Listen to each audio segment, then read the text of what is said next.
As a sleep-deprived parent, you've probably tried everything to help your baby sleep through the night.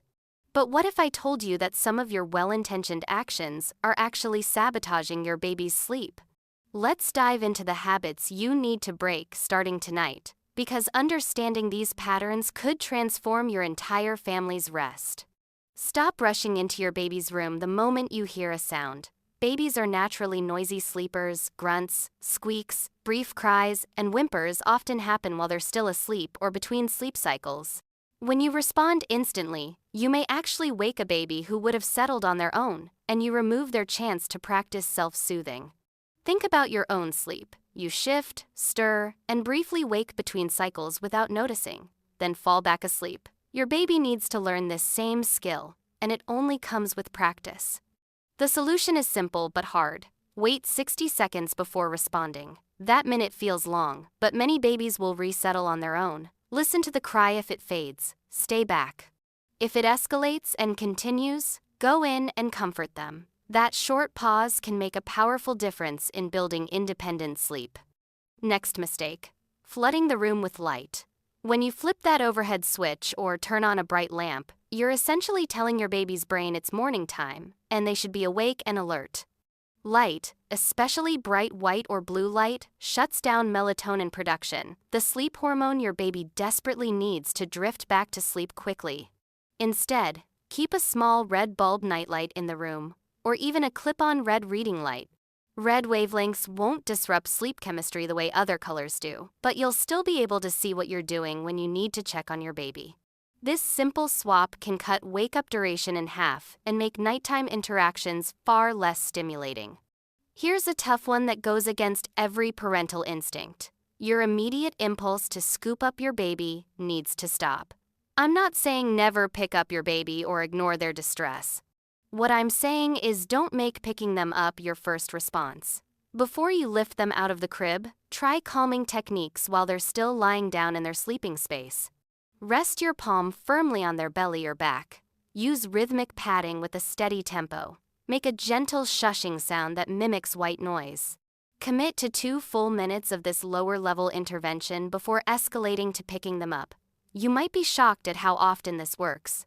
You're teaching your baby that sleep can happen right where they are, without needing to be in your arms or against your chest. This is one of the most valuable lessons for long-term sleep independence.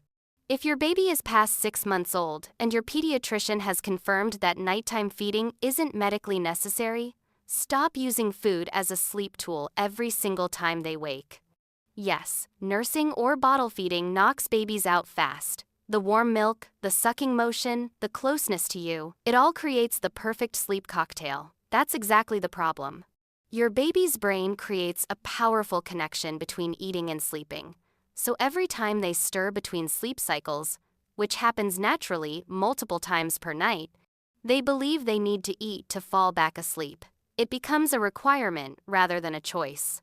Wean off this pattern gradually and compassionately. Decrease bottle amounts by small increments every few nights, maybe half an ounce at a time. Or cut nursing time by a minute every couple of nights until you're down to just a brief comfort session. Expect some pushback initially. Your baby will protest because you're changing something familiar. But stick with it for at least a week, and you'll likely see your baby start to accept alternative soothing methods and sleep for longer stretches without needing to eat. Temperature matters far more than most parents realize. Stop overheating your baby's room out of fear they'll be cold. Anxious parents often crank up the heat or pile on layers of clothing and blankets, but science consistently shows babies sleep deeper and more restfully in cooler environments. The sweet spot is between 68 and 72 degrees Fahrenheit. If your baby wakes up frequently and you notice damp hair or a sweaty back when you check on them, that's your answer right there. They're too hot. A breathable sleep sack is all they need over their pajamas. Fix the temperature and watch the wake-ups decrease significantly within just a few nights. Here's something counterintuitive that surprises most parents. Stop making nighttime whisper quiet while letting daytime naps happen with regular household noise. You're training your baby backwards. Many parents tiptoe around at night, don't flush toilets, communicate only in whispers, and panic if someone accidentally drops something. At night, normal household sounds are fine. The TV, dishwasher, footsteps, doors, or someone using the bathroom won't wake a baby who's truly asleep. You don't need total silence or to tiptoe through your own home. During the day, do the opposite. Naps are when your baby should practice sleeping through real life. Vacuum, let the doorbell ring, play music, talk on the phone, run the blender. Babies who learn to sleep through daytime noise become more resilient sleepers at night. And don't startle awake at every small sound. This confidence carries forward for years. The transfer trap needs to end. Rocking your baby until they're deeply asleep, then carefully lowering them into the crib, often backfires. Babies notice the sudden change from motion, warmth, and your heartbeat to stillness and an empty mattress. That dramatic shift is exactly why their eyes pop open the moment they're put down. Start putting your baby down while they're drowsy but still conscious. Their eyelids should be heavy, their body relaxed, their breathing slowing, but they're not completely asleep yet. Calm and relaxed, yes. Completely unconscious? No. This is the magic window. Stay nearby after you put them down. Offer reassurance through gentle touch. Keep your hand on them. Use your voice to shush or hum quietly, but let the final drift into actual sleep happen in the crib itself.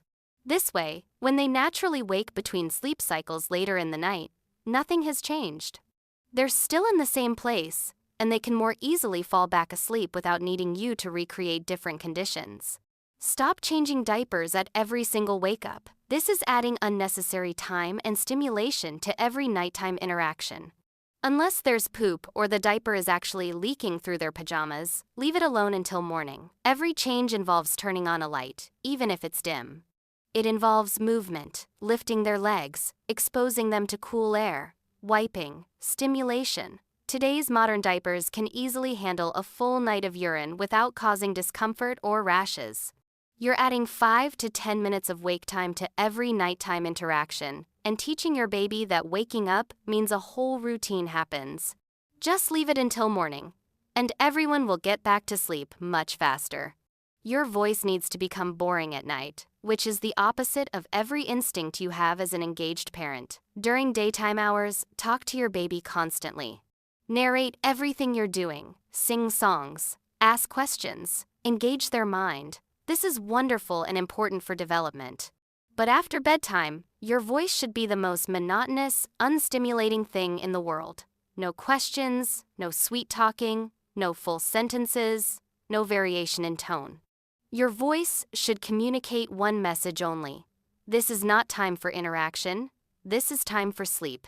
If you need to make sound at night, stick to low, continuous shushing, no words. Be as boring and unstimulating as possible, like a piece of furniture that makes one repetitive noise.